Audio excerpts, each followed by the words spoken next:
O tema da pregação hoje é Maria e a saudação do anjo. Evangelho de Lucas, capítulo 1, verso 26. Diz assim a palavra de Deus. No 6º mês foi o anjo Gabriel, enviado da parte de Deus, para uma cidade da Galiléia, chamada Nazaré, a uma virgem desposada com certo homem da casa de Davi, cujo nome era José. A virgem chamava-se Maria. E entrando o anjo onde ela estava, disse: Alegra-te, muito favorecida, o Senhor é contigo. Ela, porém, ao ouvir esta palavra, perturbou-se muito e pôs-se a pensar o que significaria esta saudação. Verso 30. Mas o anjo lhe disse: Maria, não temas, porque achaste graça diante de Deus. Eis que conceberá e darás à luz um filho, a quem chamarás pelo nome de Jesus. Este será grande, será chamado Filho do Altíssimo. Deus, o Senhor, lhe dará o trono de Davi, seu pai. Ele reinará para sempre sobre a casa de Jacó, e o seu reinado não terá fim. Então disse Maria ao anjo: Como será isto? Pois não tenho relação com homem algum. Respondeu-lhe o anjo: Descerá sobre ti o Espírito Santo, e o poder do Altíssimo te envolverá com a sua sombra. Por isso também o ente santo que há de nascer será filho de Deus. Verso 38. Então disse Maria: Aqui está a serva do Senhor, que se cumpra em mim conforme a tua palavra. E o anjo se ausentou dela. Hoje nós iremos aprender um pouco sobre essa saudação do anjo Gabriel a Maria, e um pouco também com Maria e José. Quem foram então Maria e José? Maria era uma jovem que estava ali prometida a José, e a Bíblia descreve José como um homem justo. Depois de Maria receber essa notícia do anjo, de que ela ficaria grávida, e agora isso de fato acontece, José, sabendo que ela estava grávida, antes do casamento, ele quis deixá-la secretamente, segundo a palavra de Deus, para não infamá-la. Por quê? Porque uma mulher que tivesse tido relações com outro homem, tivesse traído o homem, poderia ser apedrejada. Essa era a lei, ela poderia morrer. Então José, querendo o bem para ela, não o mal, ele tentou deixá-la secretamente. Mas nesse tempo, ele em sonho recebe a visita do anjo do Senhor. O anjo do Senhor aparece para José e disse para ele receber, para ele cuidar de Maria, porque Maria estava cumprindo a vontade de Deus. Então José era um homem justo. José também era carpinteiro. E José e Maria eram da descendência do rei Davi, como lemos. Por quê? Porque havia uma profecia de que o Messias viria da tribo de Judá. Ele seria filho de Davi, da descendência de Davi. E com 12 anos, uma jovem já podia estar prometida a casar-se. E aqui, Maria teria aí entre 12 ou 15 anos. Era uma jovem. Naquela época não existia adolescência como hoje, Isso foi criado pelos psicólogos e nós abraçamos isso. E para nós é normal hoje a adolescência. Mas no contexto ali de Maria, José, Jesus, no contexto judaico, não existe adolescência. Quando o menino chega na puberdade, ele já é declarado homem. Tanto que o bar mitzvah, que é ali algo que o judeu faz quando o menino passa para a maioridade, é feito ali com 14 anos de idade, se eu não me engano. E assim também com a menina, com a moça. Então já passa da infância para a idade adulta. E antigamente a educação era feita olhando para o passado. Nesse contexto, tinha-se muitos filhos. E os filhos aprendiam com os pais, aprendiam a profissão do pai. A menina aprendia com a mãe a cuidar da casa. E logo a criança, o jovem já se tornava adulto, e a educação era feita olhando para trás. Tudo que os meus pais fizeram, os meus descendentes fizeram, eu aprendia e agora iria ensinar outra pessoa que viesse depois de mim. Hoje a educação mudou. Hoje a educação feita pelos professores é olhando para frente, para o futuro. Ensina-se a criança de que se no futuro todo mundo tiver poder de escolha, poder escolher se é homem, se é mulher, todo mundo ser livre, teremos um mundo melhor. Olha-se para o futuro. E qual que é o resultado dessa educação? Um desastre. É o que nós vemos hoje. Mas antigamente não era assim. E provavelmente Maria e José tinham ali poucos anos de idade. Eram jovens. A Igreja Católica, ela defende que José não era jovem. José era velho. E José, segundo a Igreja Católica, tinha já outros filhos de outro relacionamento, de um casamento anterior. E eles dizem isso por quê? Porque eles querem defender a virgindade perpétua de Maria. Então eles dizem que Maria não teve irmãos por parte de mãe. Os irmãos de Jesus eram irmãos por parte de pai, de um casamento anterior de José. Mas os argumentos católicos não se harmonizam com a palavra de Deus. Mateus 1:25 vai dizer: e não a conheceu até que deu à luz o seu filho. José não teve relações sexuais com Maria até que Jesus nasceu. Depois que Jesus nasceu, eles tiveram um relacionamento entre homem e mulher, marido e mulher normal. E tiveram outros filhos. Por quê? Porque se eles não tivessem relações no matrimônio, eles estavam pecando. Se um privar o outro, é pecado. A Bíblia mostra que Jesus teve outros irmãos também. Então o argumento católico não se sustenta. Marcos 6,3 vai dizer: não é este o carpinteiro, filho de Maria, irmão de Tiago, e de José, e de Judas, e de Simão? E não estão aqui conosco suas irmãs? Então o texto é claro. Jesus tinha outros irmãos, tinha irmãs também. E aqui o texto fala de Tiago. Tiago foi aquele que escreveu a epístola de Tiago. E também era irmão de Jesus. Então, os argumentos do catolicismo não se sustentam. Outro argumento católico. José sumiu. Nós não vemos José sendo descrito em muitos capítulos da Bíblia. José sumiu porque provavelmente ele morreu de velhice. Ora, a Bíblia não diz que ele morreu de velhice. A Bíblia não dá nenhuma informação. José era carpinteiro, José poderia morrer em um acidente, lá na sua oficina. Ele poderia morrer de qualquer outra coisa. E José, ele aparece ali na Bíblia quando Jesus tinha 12 anos de idade. Então tinha tempo suficiente para José ter tido outros filhos com Maria. E naquela época tinha esse filho um atrás do outro. Era escadinha. Não esperava 2, 3 anos para ter um novo filho. Então, dava tempo tranquilo de José e Maria terem outros filhos, e é o que nós vemos aqui nas Escrituras. Outro argumento católico. No dia da crucificação, Jesus teve que entregar Maria aos cuidados do discípulo, do apóstolo João. Se ela tivesse outros filhos, esses cuidariam dela. Ora, por que Jesus entregou Maria aos cuidados do apóstolo João? Por quê? Porque os filhos de Maria eram incrédulos. Eles não criam em Jesus. Então Jesus, preocupado com Maria, deixou ali João como pastor dela, para cuidar dela como filho. Porque os outros filhos não seguiam a Jesus, não estavam ali com Maria naquele momento difícil. Eles deveriam estar, mas não estavam. Porque lá em Lucas, no capítulo 2 e no verso 34, nós temos o relato de um homem chamado Simeão o justo. E Jesus, quando foi para ser apresentado no templo, ele viu Jesus, ele pegou Jesus no colo e ele orou ao Senhor e disse: Senhor, agora eu posso morrer, porque os meus olhos viram a salvação. Aí este Simeão vira-se para Maria e diz: eis que este menino está destinado tanto para a ruína, como para levantamento de muitos em Israel, e para ser alvo de contradição. E ele diz para ela também, também uma espada traspassará a tua própria alma.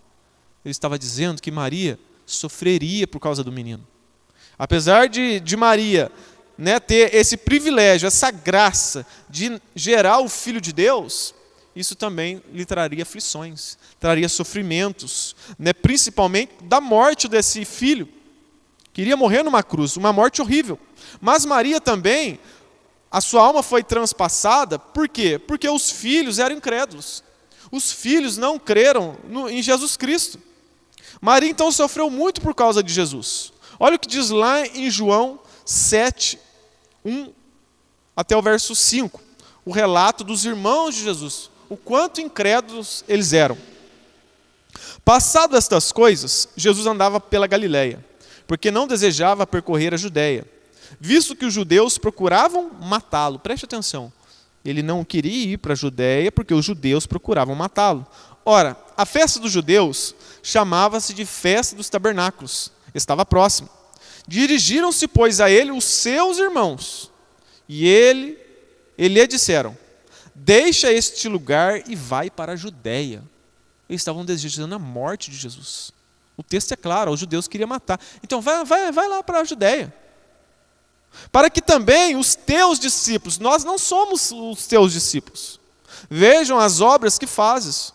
Porque ninguém há que procure ser conhecido em público e, contudo, realize os seus feitos em oculto. Se fazes essas coisas, ou seja, você diz que faz, nós não acreditamos. Manifesta-te ao mundo, pois nem mesmo os seus irmãos criam nele. Então Maria passava por essa aflição. Então por isso que Jesus, sabendo da incredulidade dos seus irmãos, entrega Maria aos cuidados de João, que amava ele. Então mesmo Maria, sendo submissa à vontade de Deus, não a isentou de ver os filhos incrédulos. Maria era uma mulher piedosa, uma mulher fiel a Deus, que se submeteu à vontade de Deus, mas mesmo assim, os filhos se mantinham incrédulos. Você que é pai, você que é mãe, isso pode acontecer com você também. Você talvez possa criar os seus filhos com todo temor a Deus, com todo carinho, com todo amor, e eles podem desviar, eles podem não querer amar a Deus. Mas faça para a glória de Deus. Faça tudo que estiver ao teu alcance. Não desista do seu filho, porque naquele grande dia você será considerado inocente. Você criou os filhos no caminho do Senhor, no temor do Senhor, e eles se desviaram, eles vão, sofrer as consequências. Agora você não, você fez para a glória de Deus. Você fez para que o nome de Deus fosse glorificado, então descanse no Senhor. E creia também que Deus pode transformar esses filhos lá na frente. Porque nós temos o relato de Tiago. Tiago era irmão de Jesus. Aqui foi dito que ele era incrédulo, ele não cria em Jesus. Mas depois que Jesus ressuscita, Jesus aparece para Tiago.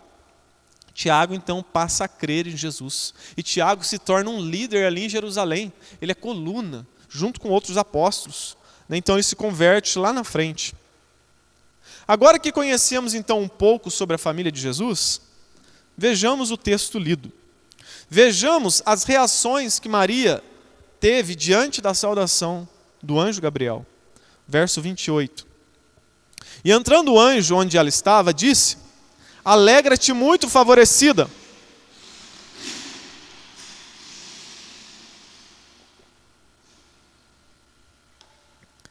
E entrando o anjo onde ela estava, disse: alegra-te muito, favorecida. Ou em algumas traduções, salve agraciada, o Senhor é contigo. Ela, porém, ao ouvir esta palavra, perturbou-se e pôs-se a pensar no que significaria esta saudação.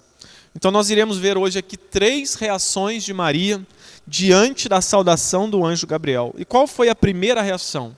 A primeira reação, Maria sentiu-se perturbada. E por que será que Maria sentiu-se perturbada? Primeiro, porque ela não estava entendendo porque estava sendo parabenizada. O anjo disse para ela: agraciada, bem-aventurada, mulher cheia de graça, você recebeu o favor de Deus. E ela ficou sem entender: como assim eu, favorecida? O que eu fiz de bom para ser agraciada? Eu não estou entendendo esse elogio. É como se você chegasse hoje na igreja e eu te cumprimentasse ali. Parabéns, irmão. Parabéns, irmã. Parabéns. Você está indo muito bem. Você fez tudo certinho. Glória a Deus. E você vai ficar sem entender. O que eu fiz? Por que ele está me parabenizando? Não é meu aniversário. Estranho. Então ela ficou sem entender. Por que essa saudação? Ela também não estava entendendo o porquê o anjo disse: o Senhor é contigo, Maria. Por quê? Porque essa palavra, o Senhor é contigo, nessa expressão, era conhecida entre o povo judeu. No Antigo Testamento, algumas vezes essa expressão, o Senhor é contigo, era usada antes de um grande evento, antes de um evento de batalha. Antes de acontecer um grande acontecimento, Deus enviava os seus profetas, ou um anjo do Senhor, para anunciar o que haveria de acontecer. E ele, para encorajar os líderes, os seus servos, ele usava a boca dos profetas e dos anjos para dizer: o Senhor é contigo, eu sou contigo. Ele fez isso lá em Juízes 6:12, quando enviou o anjo para falar com Gideão. Gideão, o Senhor é contigo, homem valente. Então essa expressão era conhecida antes de um grande evento, de uma grande batalha. Então Maria, ela ficou perturbada. Como assim? Eu não sou guerreira, eu não sou guerreiro, eu sou uma jovem, sou apenas uma jovem. Ela ficou sem entender. Eu não estou pronto para uma batalha, para uma guerra. Então por isso que ela ficou espantada, perturbada, entendendo que saudação seria aquela. É como se o seu patrão te pegasse de surpresa, né? Você está lá no trabalho, sexta-feira, 5h59, está lá para bater o cartão, para ir embora, né? Esperando dar o último minuto. Aí chega o seu líder e fala: tudo certo para amanhã? Pega você de surpresa, você fica espantado. Como assim? Eu estava preparando churrasco, né? Ir para a praia, tá me falando para vir amanhã. Esse é novo do trabalho, né? Você não vai falar não, né? É pego de surpresa. Foi o que aconteceu com Maria. Ela foi pega de surpresa. E o anjo disse para ela: agraciada. Ela foi favorecida. E por que será que ela foi favorecida? Será que foi por ela ter recebido o convite de noivado de José? Creio que não. Não foi isso. Maria tinha qualidades, Maria era temente a Deus, uma mulher de Deus, mas ela não foi agraciada por conta dos seus méritos, por ser uma pessoa piedosa. Mas sim, ela foi agraciada por Deus, ela foi favorecida por Deus, pois ela recebeu o grande privilégio de gerar o Filho de Deus. Por isso que ela é bem-aventurada entre as mulheres. Não por conta dos méritos dela, mas porque Deus resolveu agraciá-la, dar a ela essa dádiva, né, de gerar o Filho de Deus. E aqui a notícia foi dada por um anjo, o anjo Gabriel. Vemos que os anjos, eles aparecem em momentos importantes da história. Anjos não ficam aparecendo todo culto, como acontece em algumas igrejas, algumas seitas, né? O cara está pregando, aí vê anjo lá na porta, vê anjo do lado direito, do lado esquerdo, vê anjo ali no altar, vê anjo lá na rua, vê anjo no teto, vê anjo em todo lugar. E as pessoas gostam disso. As pessoas querem ouvir, ou de um anjo, ou de um falso profeta, que o Senhor é contigo. Essa foi a notícia do anjo Gabriel a Maria. O Senhor é contigo. E as pessoas buscam igrejas, né, falsos profetas, para ouvir isso da boca desses homens. O Senhor é contigo, varoa. O Senhor é contigo, varão. Nós não precisamos ficar correndo atrás de falsos profetas, de anjo, para ouvir que o Senhor é conosco, porque Jesus já disse para nós que Ele é conosco, como diz lá em Mateus 28:20, eis que eu estou convosco, eu sou contigo, todos os dias, até a consumação dos séculos. Nós não precisamos ficar correndo atrás disso. A palavra de Deus já nos mostra que Deus é conosco, se nós nascemos de novo, se nós somos filhos de Deus. Maria então ficou espantada, perturbada com esse evento em sua vida. Quem não ficaria? Um anjo do Senhor, trazendo grandes notícias, né, que ela geraria o Filho de Deus, né, que viria para trazer salvação, seria alegria para o mundo. Ela ficou espantada com essa notícia. E eu e você ficamos espantados quando lemos as Escrituras e aprendemos sobre Jesus? Quando ouvimos sobre Jesus, ficamos espantados com esse evento grandioso? Maria ainda não havia entendido por completo o que breve iria acontecer em sua vida e o que em breve iria acontecer na história humana. Ela não sabia, ela ficou espantada. Mas nós já sabemos o final da história. Jesus nasceu, Jesus viveu, Jesus morreu, ressuscitou, venceu a morte para nos dar a vida. Então, se isso não mexe conosco, tem um grande problema conosco. Nós temos um problema. Nós talvez não tenhamos o Espírito Santo de Deus. Nós não fomos salvos. Se nós ouvimos mensagens sobre Jesus, lemos sobre Jesus, e isso não mexe conosco, é uma grande evidência que nós não fomos salvos. Nós não conhecemos a Deus. Se você se encontra nessa situação, você deve aclamar por misericórdia. Porque alguém que tem o Espírito Santo de Deus e ouve falar do seu mestre, do seu Senhor, o seu coração arde. Isso mexe com o seu ser. Você se lembra? Nós iremos ver isso em outras pregações. Maria vai visitar Isabel, a sua prima. E as duas estão grávidas. Quando elas se encontram, João Batista começa a mexer-se na barriga de sua mãe, porque o anjo disse que ele seria cheio do Espírito Santo desde o ventre. E quando ele estava diante do seu Senhor, lá no ventre, isso mexeu com ele. E quando nós estamos diante do nosso Senhor, nós nos sentimos assim? Nós assim deveríamos sentir. Se você não sente, é sinal que você ainda não conhece o Senhor Jesus Cristo, Clame por misericórdia. Então essa foi a primeira reação de Maria diante da notícia. Ela ficou espantada, ficou perturbada, ficou ali bem alegre, ficou ali espantada com o grande evento que estava para acontecer e acontecendo diante dos seus olhos. Segunda reação de Maria ao ouvir a saudação do anjo Gabriel: ficou com dúvidas.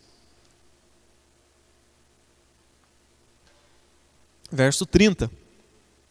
Mas o anjo lhe disse: Maria, não temas, porque achaste graça diante de Deus. Eis que conceberás e darás à luz um filho, a quem chamarás pelo nome de Jesus. Este será grande, será chamado Filho do Altíssimo. Deus, o Senhor, lhe dará o trono de Davi, seu pai. Ele reinará para sempre a casa de Jacó, e o seu reinado não terá fim. Então aqui foram ditas várias coisas a Maria, várias informações. Disse que Maria daria à luz a um filho, e ela deveria pôr o nome de Jesus, ela não deveria escolher outro nome, já foi ali dado o nome da criança, Jesus. Deus também daria a esse filho o trono de Davi. São várias informações. Diz que esse menino reinaria para todo sempre a casa de Jacó. E a maior dúvida de Maria está no verso 34. Diante de todas essas informações, a maior dúvida dela foi: como será isto? Pois não tenho relação com homem algum. Como ficarei grávida se nem casada sou? Eu sou prometida a José, mas ainda não sou casada. Como terei essa criança? Essa foi a maior dúvida que Maria teve. O fato do menino ser grande, como diz o texto, Filho do Altíssimo, o seu reinado não teria fim, não trouxe muita preocupação para Maria, porque Maria cria em Deus. Se ela ouviu isso, de que Deus iria trazer essa criança, Deus iria cuidar. Se era filho de Deus, ela não se preocupou como criar esse filho. Por quê? Maria era pobre, ela poderia ficar com dúvida: como que eu vou criar? Eu sou casado com um carpinteiro, moro numa cidade desprezível, Nazaré. Sou simples, como que eu vou cuidar com alguém que é rei? E o seu reinado não tem fim, filho do Deus Altíssimo. Ela não ficou preocupada com essas coisas. A preocupação dela foi como que eu vou ter essa criança, sendo que eu não sou casada? Então esses versículos nos ensinam que nem sempre entenderemos o modo de Deus agir. Mas mesmo não entendendo, devemos continuar crendo. Foi o que ela fez. Ela não estava entendendo muito aquela saudação, aquelas informações, não estava absorvendo muito, mas ela continuou crendo. E isso vai acontecer nas nossas vidas muitas vezes. Deus vai agir de certas formas que não entenderemos. Por que eu nasci nessa família? Por que eu nasci nessa cidade? Por que eu tenho essa doença? Por que eu tenho esse problema? Por que eu não tenho aquilo que o outro tem? Nós não entendemos, mas nós devemos continuar crendo que Deus é soberano. Isso aconteceu na vida de Jó. Hoje nós entendemos o que passou na vida de Jó. Mas Jó, quando viveu aquilo, não entendia. Perdeu família, perdeu filhos, né? Perdeu bens. A sua mulher dizendo para ele, amaldiçoa o teu Deus e morre. Ali ficou doente. Ele não estava entendendo, ficou cheio de dúvida. Né? Mas Deus estava no controle da vida de Jó. Tudo foi para a glória de Deus. Então, esses versículos nos ensinam que Deus é soberano. E em sua soberania, Ele também resolve usar pessoas simples como Maria. Ele usa também a minha vida, a sua vida. Somos pessoas simples. Nós somos apenas instrumentos na mão de Deus. Então nunca bata no peito e diga, eu fiz isso, eu sou o cara, né? Eu fiz aquilo para Deus, eu converti aquela pessoa, eu fiz aquilo, eu fiz algo para a obra de Deus. Você só fez porque Deus lhe usou. Você foi apenas uma ferramenta na mão de Deus. Porque Jesus disse, sem mim nada podemos fazer. Terceira reação de Maria ao ouvir a saudação do anjo Gabriel. Maria se entrega à vontade de Deus. Verso 35. Diz assim: respondeu-lhe o anjo, descerá sobre ti o Espírito Santo, e o poder do Altíssimo te envolverá com a sua sombra. Por isso também o ente santo que há de nascer será chamado Filho de Deus. Vamos ler até o 38. E Isabel, tua parenta, igualmente concebeu um filho na sua velhice, sendo este já o 6º mês para aquela que diziam ser estéril. Porque para Deus não haverá impossíveis em todas as suas promessas. Então disse Maria, aqui está a serva do Senhor, que se cumpra em mim conforme a tua palavra. E o anjo se ausentou dela. Então Maria se entrega à vontade de Deus. Ela mesmo não compreendendo, mesmo com dúvida, ela se entrega à vontade de Deus. E olha aqui, o anjo respondendo à maior dúvida de Maria. Como que eu teria esse filho? Ele diz que o poder do Altíssimo te envolverá com a sua sombra. Eu acho que trouxe mais confusão ainda para a mente de Maria. Aqui o anjo usa, né, um sentido figurado, né, a sua sombra. Né, uma figura, algo que para Maria, creio que foi difícil entender. Ainda mais Maria era jovem, entre os 12 ou 15 anos. Nós que somos casados, ou já fomos casados, sabemos como se faz um filho. Hoje até os solteiros sabem. Alguns, né? Mas Maria era uma jovem, vivendo em uma época totalmente diferente da nossa, não tinha muita informação. Ela sabia que um filho, né, se dava quando um homem se relacionava com uma mulher depois de casado. Mas ela era uma jovem, não sabia nem direito como funcionava para ter um nascimento natural. Imagine esse sobrenatural. Acredito que essa explicação do anjo não deve ter tirado a dúvida dela. Talvez Maria tenha pensado, deixa para lá isso, querer compreender isso. Melhor é aceitar. Ela então aceita a vontade de Deus. Nós muitas vezes não conseguiremos entender então o modo de Deus agir. Por quê? Porque a nossa mente é limitada. Quem somos nós para entender a mente de Deus, o modo de Deus agir? Isaías 55, 8, 9 vai dizer, pois os meus pensamentos não são os pensamentos de vocês, nem os seus caminhos, os meus caminhos, declara o Senhor.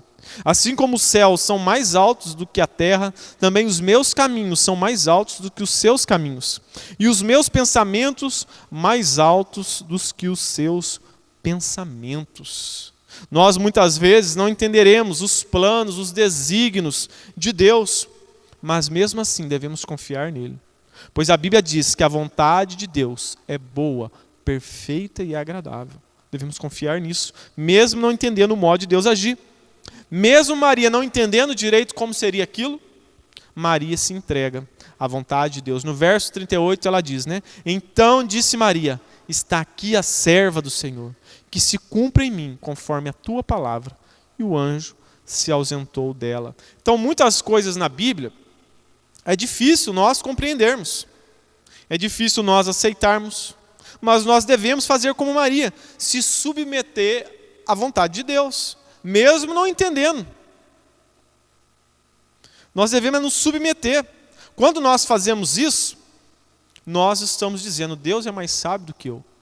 Tem certas doutrinas que para mim é difícil entender. Mas eu sei que Deus é soberano. Deus, Ele é infinito. A mente de Deus é extremamente maior do que a minha, muito mais alta, como nós lemos.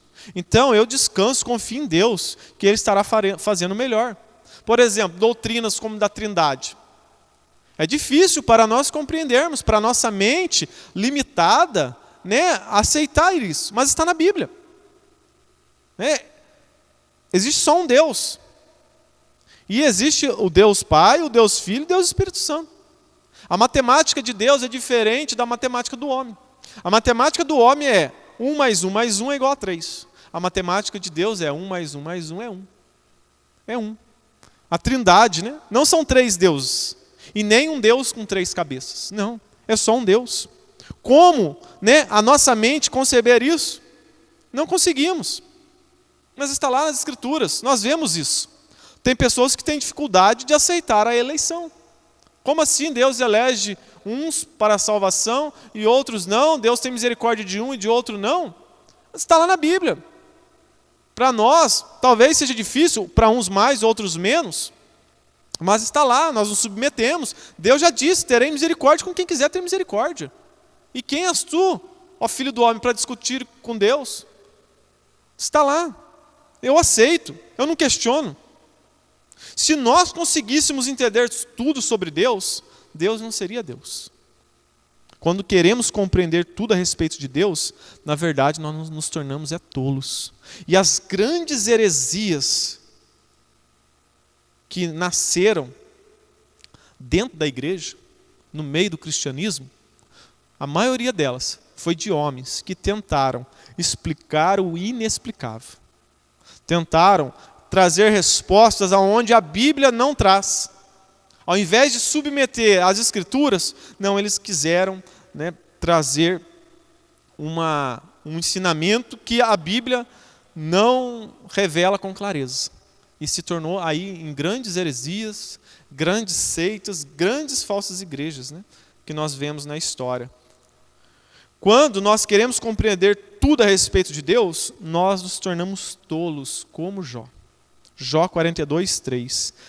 De fato, falei do que não entendia, coisas que me eram maravilhosas demais, e eu não compreendia.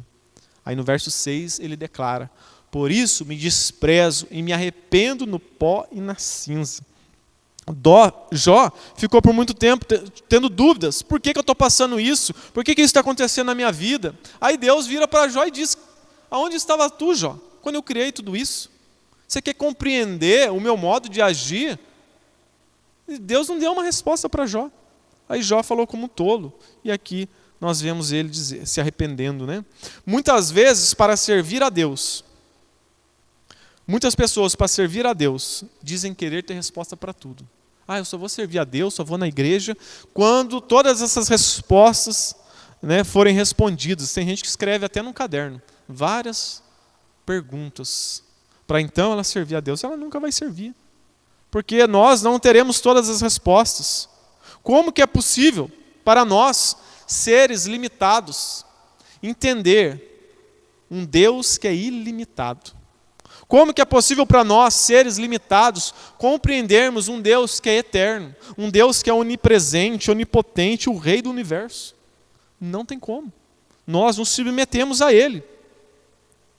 Mas diante dessa realidade, que nós não conseguimos compreender tudo sobre Deus, não devemos cair num outro extremo. Já que eu não posso compreender tudo sobre Deus, então não vou me preocupar muito com teologia.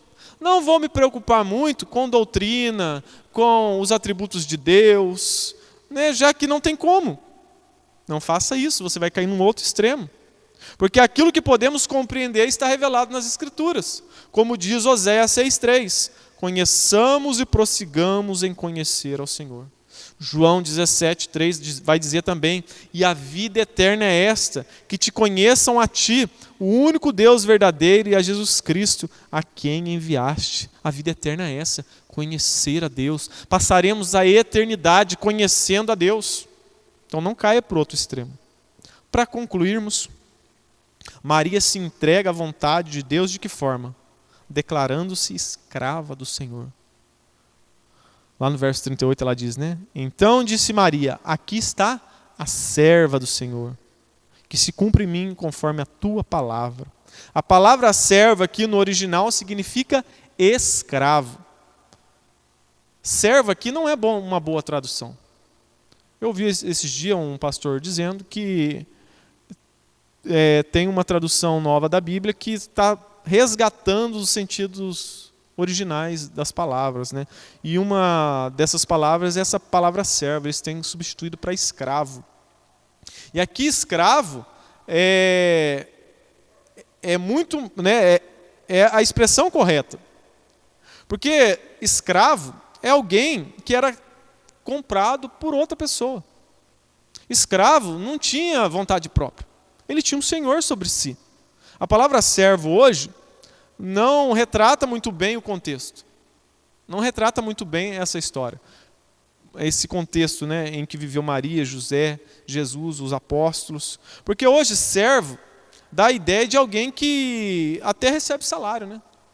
Ele me serve, ele faz um serviço para mim. E não tem muito sentido para o texto. A palavra correta seria escravo. E no contexto romano, o dono do escravo poderia até matar o escravo e não ia dar nada. Não ia ter problema nenhum. Então o escravo, ele não tem vontade própria. E é assim que Maria se declara, eu sou escrava do Senhor. Ela não tem vontade própria. Todo ser humano já nasce escravo, mas escravo do pecado. Se você é crente, se você nasceu de novo, você já não é mais escravo do pecado. Você agora é escravo de outro dono, de Jesus Cristo. Porque quando Jesus morreu na cruz do Calvário, ele nos resgatou. Agora somos escravos dele. E se somos escravos dele, nós não saímos aí fazendo a nossa vontade. Nós fazemos a vontade do nosso dono. Agora eu vivo para satisfazer as vontades do meu dono, não as minhas vontades. Então eu não vivo mais do jeito que eu quero. Eu não me relaciono com as pessoas do jeito que eu quero. Eu não falo com as pessoas do jeito que eu quero. Eu não trato com dinheiro do jeito que eu quero. Eu não crio os filhos do jeito que eu quero. Eu não sou um esposo do jeito que eu quero. Não, eu faço tudo conforme o meu dono, o meu Jesus Cristo, ordena em sua palavra. Por isso que Jesus disse, você quer me seguir? Negue a si mesmo.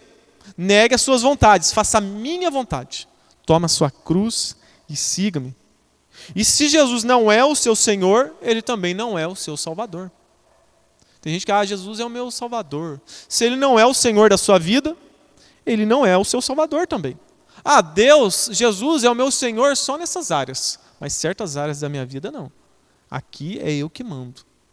Se você pensa assim, Jesus não é o seu Senhor. E Jesus também não é o seu Salvador. Mas Maria tinha sim Jesus, Deus como seu Senhor e também como seu Salvador. Porque lá em Lucas 1,46 ela vai dizer, então disse Maria, a minha alma engrandece ao Senhor e o meu espírito se alegrou em Deus, o meu Salvador. Então Maria tinha um Senhor, ela era escrava desse Senhor, então ela tinha um Salvador. Mostrando também que Maria era pecadora, porque ela precisava de um Salvador. Só quem é pecador que precisa de um Salvador. E ela reconheceu isso. E eu e você já reconhecemos que somos pecadores? Porque diferente de Jesus que nasceu sem pecado, nós nascemos no pecado, como diz Salmo 51. Eis que eu nasci em iniquidade e em pecado me concedeu minha mãe. Todo ser humano nasce com o DNA de Adão. Nascemos em pecado. Então precisamos crer em Cristo, nos arrepender dos nossos pecados, confessar a Cristo como o nosso Senhor, como o nosso Salvador, pedir para Ele nos aceitar. É Ele que tem que nos aceitar, é nós que estamos perdidos. Você já se entregou então à vontade de Deus como Maria? Você já se arrependeu dos seus pecados? Se não, clame hoje por misericórdia. Peça para Ele ser o seu dono, o seu Senhor, o seu Salvador. Creia de todo o coração em Jesus Cristo, o Filho do Deus Altíssimo, que Ele veio a esse mundo para salvar os pecadores, né? Vamos colocar de pé, vamos agradecer a Deus, vamos orar para que o Espírito Santo a cada dia nos convença dos nossos pecados, para que entendamos, né, o sentido de Cristo ser o nosso Senhor, o nosso Salvador, que possamos viver, nos submeter à vontade do nosso Deus. Diante de algumas dúvidas da nossa vida, devemos lembrar da palavra de Deus. Eu não faço a minha vontade, eu faço a vontade do meu Senhor, porque a vontade do Senhor é boa, perfeita e agradável, né? Que nós possamos sempre, né, aprender com esses homens e mulheres da Bíblia, né? Maria, uma mulher piedosa, uma mulher ali temente a Deus, que submeteu à vontade de Deus, sofreu, mas tudo para a glória de Deus. Que assim nós venhamos aprender, né, com Maria, com José, homem justo, não procurou seus próprios interesses.